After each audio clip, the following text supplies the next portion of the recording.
حسین ابن علی رضی اللہ تعالیٰ عنہ کا سر انور دستے قاتل نے تب کاٹا جب وہ سجدے میں جھکا ہوا تھا۔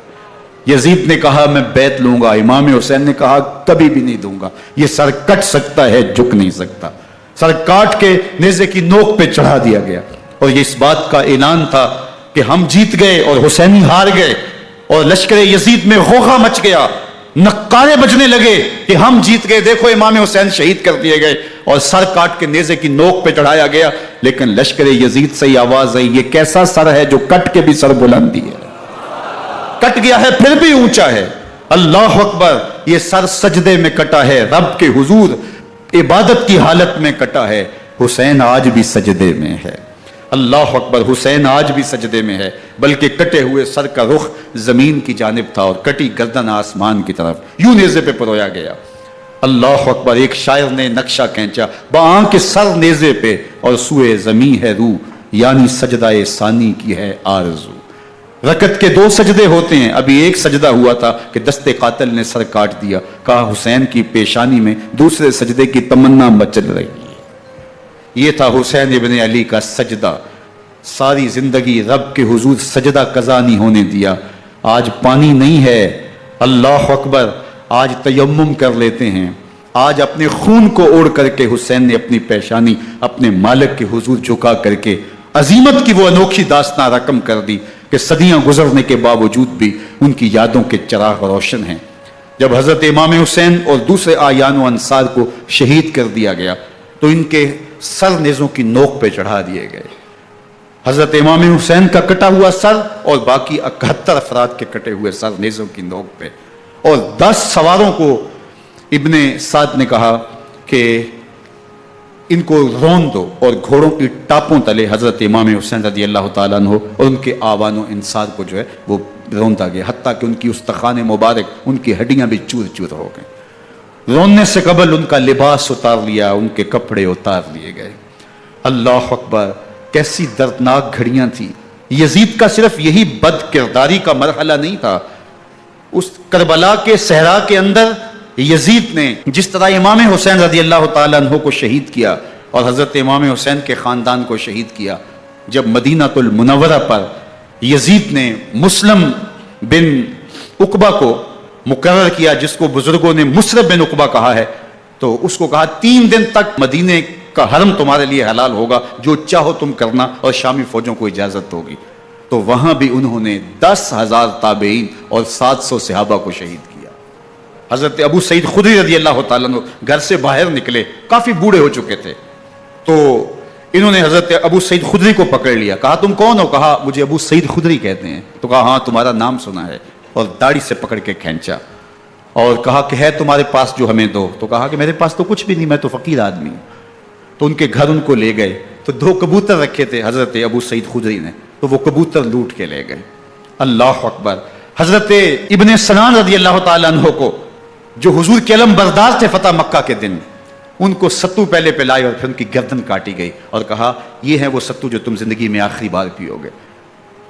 ایک گھر میں داخل ہوئی شامی فوج، تو ایک خاتون کے ابھی بچہ پیدا ہوا تھا، اور قابلہ نے، دائیا نے، وہ بچہ ماں کی چھاتی پہ لٹایا اور وہ ماں کا پہلا دودھ پی رہا تھا۔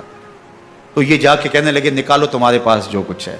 تو اس خاتون نے کہا تم جانتے ہو یہ بچہ کون ہے؟ تو انہوں نے کہا ہم نہیں جانتے۔ کہا یہ حضرت ابن ابی کبشہ انماری رضی اللہ تعالیٰ عنہ کا بچہ ہے، اور یہ وہ صحابی ہیں کہ جو بیعت الشجرہ کے موقع پہ حضور کے ہاتھ پہ بیعت کرتے ہیں۔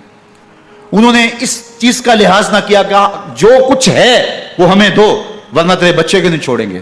تو ماں بچے سے مخاطب ہو کے کہتی ہے، ابھی بچہ پیدا ہوا ہے اور ماں سے پہلا دودھ پی رہا ہے، کہ بیٹے اگر میرے پاس کچھ ہوتا، وہ قیمتی سے قیمتی چیز بھی ہوتی، تیری جان کے لیے قربان کرتی، لیکن اس وقت میرے پاس کچھ ہے نہیں۔ تو ایک شکی آگے بڑھا اور بچے کو ایک ٹانگ سے پکڑ کے کھینچ کے دیوار کے ساتھ پٹخ کے مارا، جس سے دماغ کا بھیجا نکل گیا۔ کیا کیا زیادتیاں نہیں کی۔ 700 صحابہ حرہ کے واقعہ میں شہید کیے یزید نے، اور 10,000 تابعین شہید کیے۔ مسجد نبوی میں ممبر رسول کے ساتھ گھوڑے باندھے، اور وہ ممبر رسول اور مصلی رسول کے قریب لید کرتے رہے۔ حضرت سعید بن المسیب فرماتے ہیں میں نابینا تھا اور حضور کے روضہ انور کے پاس بیٹھا تھا، اور یزید کے سپاہی آتے، جو بھی مسجد میں نظر آتا پکڑ کے لے جاتے۔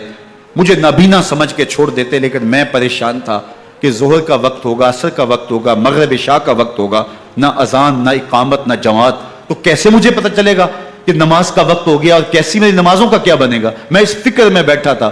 لم ازل اسمع الاذان والاقامت من قبر رسول اللہ صلی اللہ علیہ وآلہ وسلم. فرماتے ہیں جب بھی پھر نماز کا وقت آیا، گنبد خضرا سے اذان کی بھی آواز آئی، اقامت کی بھی آواز آئی. 3 دن تک مسجد نبوی کے اندر گھوڑے بندے رہے اور مدینہ کی حرمت پامال کی. مدینہ کے گھروں کے اندر یہ بدکماش داخل ہوئے اور جو بدکاریاں انہوں نے کی، کلیجہ منہ کو آتا ہے. 1002 شیزائیں ان بدکاروں کی بدکاریوں کی وجہ سے کنواری حالت کے اندر حاملہ ہوئی. 3 دن تک مدینے کا حرم انہوں نے پامال کیا اور پھر مکہ المکرمہ میں کعبۃ اللہ پر گولے برسائے اور کعبہ کا غلاف جل گیا. وہ تو یزید مر گیا اور حضرت عبداللہ ابن زبیر رضی اللہ تعالیٰ عنہ نے اپنی خلافت کا اعلان کیا. یزید کے یہ کرتوت تھے، ادھر اہل مدینہ کو ستایا، ادھر اہل مکہ کو ستایا اور رسول اللہ صلی اللہ علیہ وسلم کے خانوادے کی بے حرمتی اور توہین کی. نہ صرف انہیں قتل کیا گیا، ان کی لاشوں پہ گھوڑے دوڑائے. ابن سعد اور شمر جو ہے وہ خیموں میں داخل ہوا اور مخدرات اسلام کی چادریں چھیننے کی کوشش کی. حضرت زینب سلام اللہ علیہ نے مخاطب ہو کے کہا ہمارے چہرے کے رکھوالے چلے گئے ہیں، ظالم تو خیال نہیں کرتا ہم رسول اللہ کی بیٹیاں ہیں.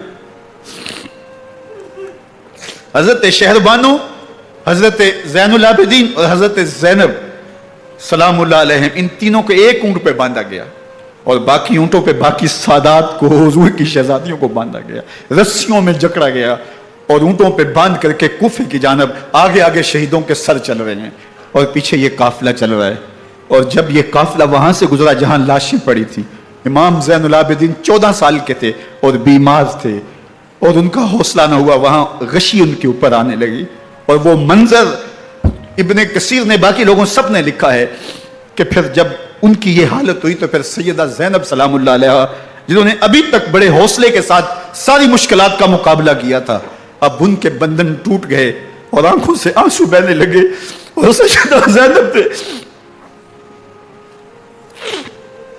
امام حسین رضی اللہ تعالیٰ عنہ کی لاش پہ کھڑے ہو کے، اور وہ روندی ہوئی لاش، ٹوٹی ہوئی ہڈیاں اور وہ بڑا بدن، کٹا ہوا سر نیزے کی نوک پہ اور لاش یہ پڑی ہے.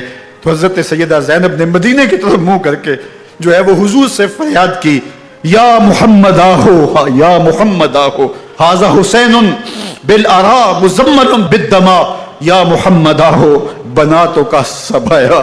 رسول اللہ، اے پیارے آقا، یا جدہ ہو، اے ہمارے نانا محترم، یہ دیکھیے آپ کا حسین پڑا ہوا ہے. بدن سے کپڑے اتار لیے گئے، خاک ہوائیں اڑا رہی ہیں اور اس کے اوپر چادر جو ہے وہ مٹی کی پڑ گئی ہے. حضور آپ کی اولاد کاٹ دی گئی اور پھر کہا بناتوں کا سبایا. حضور دیکھیے آپ کی بیٹیوں کے ہاتھ باندھ دیے گئے ہیں، اونٹوں پہ کس دیا گیا ہے.